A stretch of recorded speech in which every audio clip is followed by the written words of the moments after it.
अस्सलाम वालेकुम दोस्तों, आज की इस वीडियो में मैं बात करने वाला हूँ ब्रांचेज ऑफ फिज़िक्स के बारे में, जो कि light, electricity and magnetism and atomic physics हैं। तो बगैर टाइम ज़ाया किए चलिए शुरू करते हैं। तो सबसे पहले बात कर लेते हैं लाइट की। It is the study of physical aspects of light, it's properties, working and use of optical instruments.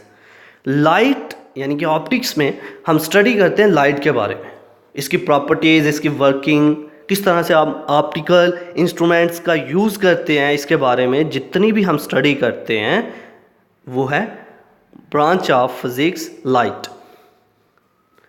Number 2, electricity and magnetism.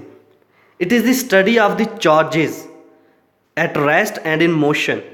Charges की रेस्ट एंड मोशन में स्टडी को हम इलेक्ट्रिसिटी एंड मैग्नेटिज्म कहते हैं। एंड देयर अफेक्ट, उनका affect क्या हो सकता है जब वो रेस्ट में होंगे या मोशन में होंगे।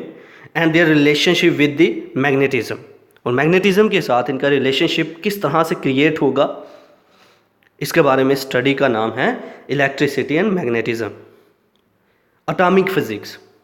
It is the study of the structure and properties of atoms. किसी एटम के प्रॉपर्टीज़, उसका स्ट्रक्चर कैसा होगा, उसकी प्रॉपर्टीज़ क्या होंगी, एटम किस तरह से बनेगा, उसके बारे में स्टडी का नाम एटॉमिक फिजिक्स है। तो ये था आज का हमारा लेक्चर, जिसमें हमने बात की डिफरेंट ब्रांचेज ऑफ फिजिक्स के बारे में। आई होप कि आपको मेरी ये वीडियो पसंद आई होगी। Like this video, share this video and comment below this video if you have any question. Thanks for watching. Subscribe focus group. अल्लाह हाफिज़।